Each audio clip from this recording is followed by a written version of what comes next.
এই শোনো না গো, ফেসবুকে গিয়ে আমাদের এমবি ডায়েরি পেজটি লাইক করে বেল বাটনে ক্লিক করে আসো না প্লিজ। সম্পর্ক গড়ার ক্ষেত্রে যে আপনাকে ভালোবাসে তাকে গ্রহণ করবেন নাকি কাউকে ভালোবেসে আপনি কাছে পেতে চাইবেন, এই প্রশ্নের মুখোমুখি সাধারণত আমরা অনেকেই হয়ে থাকি। দেখা যায় আপনি যাকে চান সে আপনাকে চায় না, আবার আপনাকে যে চায় তাকে আপনি চান না। অনেকটা এরকমই। আমার মতে যে আপনাকে ভালোবাসে তাকে গ্রহণ করা উচিত, যদি তার মন মানসিকতা ভালো থাকে, আপনাকে বুঝে সম্মান করে, আপনার কথা মানে। এর চেয়ে বেশি আপনি আর কি চান? রূপ, চেহারা, টাকা, বাড়ি গাড়ি এইসব। ধরুন আপনি এসব পেলেন, কিন্তু সে আপনাকে সম্মান করে না, আপনাকে বোঝে না, মানে না, তখন এই রূপ, চেহারা, বাড়ি গাড়ি আপনার কোনো কাজেই আসবে না। অনেকেই ভাবতে পারেন যেটা না চাইতেই পাওয়া যায় সেটার উপর কোনো মোহ থাকে না, কোনো আকৃষ্টতা কাজ করে না, অনেকটা বোনাসের মতো মনে হয়।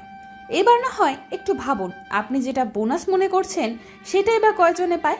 মনে রাখবেন, যে আপনাকে ভালোবাসে সে আপনাকে পুরোটা দিয়েই ভালোবাসবে, আর যাকে আপনি পেতে চান সে আপনাকে পুরোটা দিয়ে নাও ভালোবাসতে পারে। যে আপনাকে ভালোবাসবে সে সব সময় আপনাকে হারানোর ভয়টা করে যাবে, আবার আপনি যাকে ভালোবাসবেন তাকে আপনি সব সময় হারিয়ে ফেলার ভয় করে যাবেন। এবার আপনিই বলুন, হারিয়ে ফেলার ভয় করতে চান নাকি কেউ আপনাকে হারানোর ভয় করে যাক সেটা চান? আপনি যাকে ভালোবাসেন সে চাইলে আপনার কাছ থেকে দূরে সরে যেতে পারে, কিন্তু যে আপনাকে ভালোবাসে সে আপনার কাছ থেকে দূরে সরে যাওয়া কল্পনাও করবে না। যে আপনাকে ভালোবাসে সে হয়তো আপনার মন মতো নাও হতে পারে, কিন্তু আপনি চাইলেই তাকে আপনার মনের মতো গড়ে নিতে পারেন। আপনি সব দিক থেকে পারফেক্ট খুঁজতে থাকলে কখনো কাউকে খুঁজে পাবেন না, কারণ পুরোপুরি পারফেক্ট কেউ হয় না, কোনো না কোনো কমতি সবারই থাকে। সেই কমতিটা যদি পূরণ করতে পারেন তাহলে আপনার ভালোবাসা সার্থক। যে আসবে সে এমনিই আসবে, তাকে খুঁজে নিয়ে আসতে হবে না। কাল বৈশাখী ঝড়ের মতো করে হঠাৎ করে চলে আসবে। বই পড়তে পড়তে হঠাৎ কারো চিরকুট চোখের সামনে ভেসে উঠবে, হঠাৎ কোনো রং নাম্বার থেকে ফোন কলে জানিয়ে দেবে আমি এসে গেছি। যে তোমার হবে সে তোমার হবেই, সেটা যেভাবেই হোক না কেন, ইচ্ছা হোক কিংবা অনিচ্ছায়। তোমার জন্য যার জন্ম হয়েছে সে ভুল পথে হাঁটতে হাঁটতে একদিন তোমার সামনে এসে দাঁড়িয়ে যাবে। তুমি যার জন্য জন্ম হয়েছো সে যতই দূরে থাকুক না কেন, কোনো একদিন তার দরজায় ভুল করে হলেও তুমি হাজির হয়ে যাবে। মনে রেখো, সবকিছুই আগে থেকে রেডি করা। তুমি ঠিক যেমন, তোমার জন্য ঠিক তেমনই কাউকে বানানো হয়েছে। একটু এদিক সেদিক হবে না, সময় মতো সে চলে আসবে। এর মাঝে তোমার জীবনে যত মানুষই আসুক না কেন তা শুধু ক্ষণিকের হয়ে ভেসে আসা মানুষগুলো অতীত পাখির মতো এসে মনে নাড়া দিয়ে চলে যায়। যার হাতে হাত রেখে দিনের পর দিন ঘুরে বেড়াচ্ছ সেও যদি তোমার না হয়ে থাকে তবুও তুমি তাকে পাবে না। কোনো না কোনো কারণে তোমাদের বিচ্ছেদ হবেই। কালেমা পড়ে কবুল বলার আগ পর্যন্ত তুমি কাউকে শিওর দিয়ে বলতে পারবে না সে তোমার হবেই। বিয়ের আসর থেকে মেয়ে পালিয়ে যায় কিংবা বিয়ে ভেঙে যায়, এমন ঘটনা অনেক আছে। তবে কেন কাউকে পাবার জন্য এত আয়োজন? কেন অন্যের জন্য নিজেকে পরিবর্তন? তুমি তোমার মতো করেই থাকো, দরকার হলে নিজের জন্য নিজেকে পরিবর্তন করো, তবুও অন্য কারোর জন্য না। নিজেকে এমনভাবে তৈরি করো যাতে সবাই তোমার জন্য মাঝপথ চেয়ে বসে থাকে। যে নিজেকে ভালোবাসতে জানে সে তার ভালোবাসার অভাব হয় না। যে তোমাকে ভালোবাসবে সে শুধু তোমাকে না, তোমার ভালো মন্দ, দোষ গুণ সবকিছুই ভালোবাসবে। যদি তুমি কারোর জন্য নিজেকে পরিবর্তন করো তাহলে তুমি তার হাতের পুতুল হয়ে গেলে। সে যেভাবেই চাইছে তুমি সেভাবেই নাচতেছো, আর কারোর হাতের পুতুল হয়ে যাওয়া মানে হলো তুমি মূল্যহীন। অধিকার খাটাতে সবাই পছন্দ করে, তবে সব ক্ষেত্রে অধিকার মেনে নেওয়াটা বোকামি। যদি কারোর ইচ্ছা অনিচ্ছার প্রাধান্য দিতেই থাকো তাহলে একদিন তুমি তোমাকে খুঁজে পাবে না। তোমার ইচ্ছা অনিচ্ছাগুলো তার অধিকারের কাছে মাটি চাপা পড়ে যাবে। এভাবে যখন তার সম্পূর্ণ অধিকার খাটিয়ে ফেলবে তারপর সেও তোমাকে ছুঁড়ে ফেলে দিবে। তাই নিজের মতো করে চলো, নিজের মতো করে বাঁচো। মনে রেখো, যদি কাউকে পাবার জন্য তুমি নিজেকে পরিবর্তন করতে থাকো তবে ধরে নাও তুমি তার জন্য নয়, বরং অন্য কারোর জন্য নিজেকে পরিবর্তন করে যাচ্ছ। সম্পর্কে থাকা অবস্থায় ছেলেদের চেয়ে মেয়েরা স্যাক্রিফাইস বেশি করে। এদের জন্মই হয় অন্য কোনো পুরুষের জন্য। মেয়েরা এতটাই স্যাক্রিফাইস করে যে তার নিজ দেহটাও জীবনসঙ্গীর হাতে তুলে দেয়। একটা মেয়ে যতই সম্মানী হোক না কেন, এরা নিজ পরিচয়ে বাঁচতে পারে না। বিয়ের আগে এরা বাবার পরিচয় আর বিয়ের পরে স্বামীর পরিচয়ে বাঁচতে হয়। মেয়েরা বড় হওয়ার সাথে সাথে এদের মনে বিয়ের ভয়টা চলে আসে। এরা ভাবতে থাকে তাকে একদিন নিজ পরিবার ত্যাগ করতে হবে, রক্তের সম্পর্কের প্রিয় মুখগুলো ছেড়ে অপরিচিত একটা পরিবারে গিয়ে উঠতে হবে, যাদের সাথে তার রক্তের বিন্দুমাত্র সম্পর্ক থাকবে না। কি সাংঘাতিক! মেয়েদের জীবনে বিয়ে মানে নিজের পবিত্র সতীত্বকে তার প্রিয় স্বামীকে সঁপে দিয়ে সংসারের চাবিটা আঁচলে বেঁধে রাখা। ছেলেদের জীবনে বিয়ে মানে এলোমেলো জীবনটা গুছিয়ে নেওয়ার জন্য ঘরে একটা লক্ষ্মী তুলে আনা। ছেলে ভালো যদি বাসতেই হয় তাহলে কালো কোনো মেয়েকে ভালোবাসো, যে মেয়েটা কোনো দিন কারো ভালোবাসা পায়নি, যে মেয়েটা আয়নার দিকে তাকিয়ে লজ্জা ছাড়া কিছুই পায়নি, যে মেয়েটার রয়েছে বুক ভরা ভালোবাসা কিন্তু দেওয়ার মতো সে কাউকে পায়নি, যে মেয়েটার দিকে তাকিয়ে কোনো ছেলে আজও বলেনি তুমি আমার কাছে ছেঁড়া।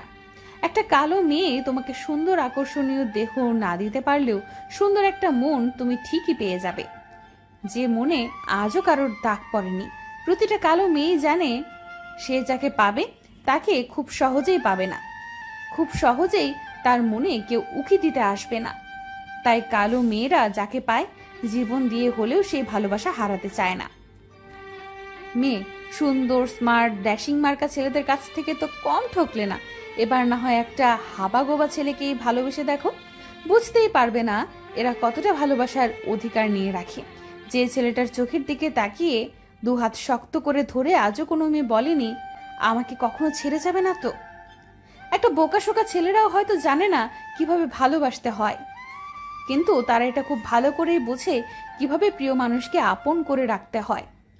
বোকা ছেলেরা কখনো ঠকাতে পারে না, এরা ঠকাতে জানে না। বোকা ছেলেরা সবার হাত ধরতে চায় না, কিন্তু যার হাত পেয়ে যায় তা কখনো ছাড়তে চায় না। এরা ভালোবাসা পাওয়ার চেয়ে দিতে বেশি পছন্দ করে। বন্ধুদের মাঝে কালো মেয়েটাও চায় কেউ একজন ভালোবেসে হাতটা শক্ত করে ধরে রাখো, কিন্তু বোকাশোকা ছেলেটার মনেও ইচ্ছে জাগে কাউকে নিয়ে দূরে কোথাও হারিয়ে যেতে। কেউ দু হাত বাড়িয়ে রাখে শক্ত করে, কেউ ধরে বলবে দূরে হারিয়ে যাওয়ার জন্য ব্যাকুল হয়ে থাকে হারাবে বলে, কিন্তু কেউ কাউকে পায় না। আমরা তাকেই ভালোবেসে বিরক্ত করতে যাই, যে ভালোবাসা পেতে পেতে অসহ্য হয়ে গেছে, আর যে ভালোবাসা পাওয়ার জন্য হাহাকার করে বসে থাকে তার দিকে ফিরেও তাকাই না, বুঝতেও পারি না পৃথিবীটা কি নিষ্ঠুর।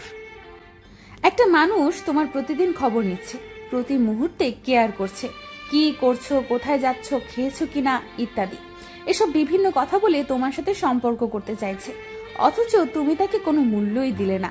যত বেশি তোমার কেয়ার করছো তুমি তত বেশি অবহেলা করছো। তোমার তীব্র রকমের বাজে অবহেলা পেয়েও মানুষটা তোমার কাছ থেকে চলে যায়নি, বারবার অবহেলা সহ্য করে ফিরে আসতেছে। তুমি হয়তো মনে মনে ভাবছো বাহ, অবহেলা করেও যখন আমাকে দাম দিচ্ছে তখন তাকে মূল্য দেওয়ার কি দরকার। যদি এটা ভেবে থাকো তাহলে ভুল ভাবছো, বড্ড ভুল করবে। পৃথিবীতে প্রতিটা মানুষেরই যে কোনো কিছু সহ্য করার একটা লিমিট থাকে, তেমনি করে তোমার তীব্র অবহেলাও সহ্য করার একটা লিমিট আছে, যেটা অতিক্রম করলেই তুমি তার দেখা পাবে না।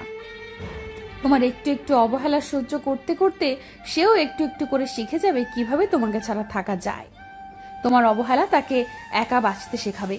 মানুষটা তোমাকে একদিন, 2 দিন, 3 দিন খোঁজ রাখবে, হঠাৎ তুমি দেখবে সে তোমার খেয়াল রাখছে না, কেয়ার করছে না, তুমি অস্থির হয়ে যাবে, কিছুই ভালো লাগবে না। খেয়াল করবে আগে ঠিক যতটাই কেয়ার করতো এখন ঠিক ততটাই কেয়ারলেস হয়ে গেছে। এর জন্য শুধুমাত্র তুমিই দায়ী। তোমার একটু ইচ্ছা করবে তার খোঁজ নিতে, তুমি খোঁজ নিয়ে জানতে পারবে যে মানুষটা তোমার জন্য পাগল ছিল সে আজ তোমার নেই, সব সময় তোমার পেছনে ছুটতো সে এখন তোমার পিছেও আসে না। যে বন্ধুদের আড্ডা বাদ রেখে তোমাকে সময় দিত সে এখন বন্ধুদের সাথে ফুল মাস্তিতে আছে। যে তোমার অবহেলা পেয়ে আড়ালে কাঁদতো এখন তার জল নেই। তোমার অবহেলা পেয়ে যে সারা রাত না খেয়ে অস্থিরতা হয়ে কাটিয়ে দিত সে এখন খেয়ে টুপ করে ঘুমিয়ে পড়ছে। ঠিক সেই মুহূর্তেই তুমি তার অভাবটা বুঝতে পারবে, তাকে প্রচন্ড মিস করবে, কিন্তু ততদিনে তোমার অনেক দেরি হয়ে গেছে। মানুষটার নরম মন পাথরের মতো শক্ত হয়ে গেছে। তুমি এমন একজনকে হারালে যে তোমার সব সময় কেয়ার করত। কথায় আছে, দাঁত থাকতে কেউ দাঁতের মর্যাদা দিতে পারে না। অবহেলার শব্দটা খুব খারাপ। অবহেলার যন্ত্রণা সহ্য করা যায় না। তোমার বাসার সামনে কুকুরটাকেও একদিন অবহেলা করে দেখো, পরের দিন তাকে আর খুঁজে পাবে না। সেখানে আমরা তো মানুষ। অবহেলাই মানুষকে অবহেলা করতে শেখায়। পৃথিবীতে সেই মানুষটাই ভাগ্যবান যে মানুষের ভালোবাসা পায়, একটুখানি কেয়ার পায়। আর সেই সবচেয়ে হতভাগা যে এই ভালোবাসা ও কেয়ার পেয়েও ধরে রাখতে জানে না। কেউ কেউ সামান্য একটু কেয়ার ভালোবাসার জন্য 2 হাত বাড়িয়ে বসে থাকে, আর কেউ কেউ ভালোবাসার 2 হাত পেয়েও তাড়িয়ে দিতে দ্বিধাবোধ করে না। মেয়েদের চেয়ে ছেলেদের ভালোবাসার গভীর হয়। মেয়েরা কাউকে ভালোবেসে অবহেলা পেলেই সরে আসে, কিন্তু ছেলেরা লেগে থাকা আঠার মতো। ছেলেরা ভালোবাসতে বাসতে নির্লজ্জ বেহায়া হয়ে যায়। এতটাই বেহায়া হয়ে যায় যে সবার সামনে কান ধরা, হাত পা ধরতে পর্যন্ত দ্বিধাবোধ করে না। ভর দুপুরে প্রিয় মানুষটার বাসার সামনে দাঁড়িয়ে এক নজর দেখার জন্য ঘন্টার পর ঘন্টা অপেক্ষা শুধু ছেলেরাই করতে জানে। যে ছেলে ঠিকমতো নামাজ পড়তো না তাকেও প্রেমিকার কথা মতো দেখা যায় নামাজের প্রথম কাতারে। যে পড়াশোনা তো দূরের কথা, ঠিকমতো ক্যাম্পাসেও যেত না তাকেও দেখা যায় লাইব্রেরিতে মন দিয়ে পড়তেছে। আচ্ছা, কয়টা মেয়ে প্রেমিককে হারিয়ে পাগল হয়ে রাস্তায় রাস্তায় ঘুরেছে? আমি আজ পর্যন্ত একটাও দেখি নাই। অথচ ইতিহাস ঘাটলে দেখা যায় প্রেমিকাকে হারিয়ে রাস্তায় দিন কাটাচ্ছে এরকম প্রেমিক অহরহ। জীবন দিয়েছেও অনেকে। হায় রে মেয়ে, ভালোবাসতে তো ছেলেরাই জানে।